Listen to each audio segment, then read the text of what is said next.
جو لوگ دنیا میں اس طرح کی باتیں کہتے ہیں کہ ہمارے باپ دادا کرے ہمیں بھی وہی کرتے، ایسے لوگ قیامت کے دن کیا کہیں گے وہ بھی تو ذرا سن لیجئے۔ قرآن مجید کے اندر اللہ رب العالمین نے سورہ الاحزاب کے اندر بڑا ہی پیارا نقشہ کھینچا ہے۔ اللہ رب العالمین نے فرمایا یوم تقلب وجوہہم فی النار، کہ جس دن جہنم کی آگ میں چہروں کو الٹ اور پلٹ کیا جائے گا، اس دن ایک انسان کہے گا یقولون یا لیتنا اطعنا اللہ واطعنا الرسول، کہے گا کاش کہ ہم نے اللہ کی اطاعت کی ہوتی، کاش ہم نے آپ صلی اللہ علیہ وسلم کی اطاعت کی ہوتی۔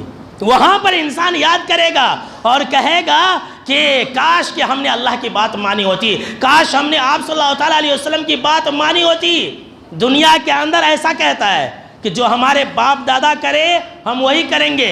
آخرت کے دن حشر کے میدان میں انسان کہے گا کہ کاش کہ ہم نے اللہ کی بات مانی ہوتی، کاش ہم نے آپ صلی اللہ علیہ وسلم کی بات مانی ہوتی، اور وہ پھر کہیں گے وَقَالُوا رَبَّنَا إِنَّا أَطَعْنَا سَادَتَنَا وَكُبْرَانَا فَأَضَلُّونَا السَّبِيلَ، وہ کہیں گے کہ ہمارے رب ہم نے اپنے بڑوں کی بات مانی، ہم نے اپنے سیدوں کی بات مانی، ہم نے اپنے پیروں کی بات مانی، ہم نے اپنے فقیروں کی بات مانی، ہم نے اپنے سادات کی بات مانی، انہوں نے ہمیں گمراہ کر دیا۔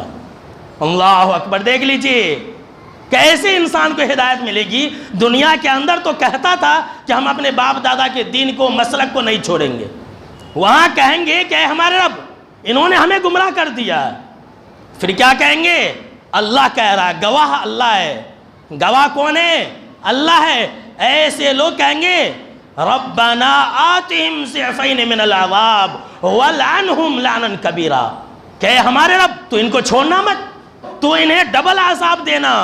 اللہ گواہی دے رہا ہے کہ سارے کے سارے لوگ کہیں گے کہ ہمارے رب ربنا آتہم ضعفین من العذاب، تو انہیں ڈبل عذاب دینا، چھوڑنا مت انہیں، وَلْعَنْهُمْ لَعْنًا كَبِيرًا، اور ان کے اوپر بہت بڑی لعنت بھیجنا۔ تو انسان کی ہدایت کی راہ میں، ایمان کی راہ میں، حق کو اپنانے میں جو سب سے بڑی رکاوٹ ہے وہ ہے باپ دادا کے دین کی پیروی۔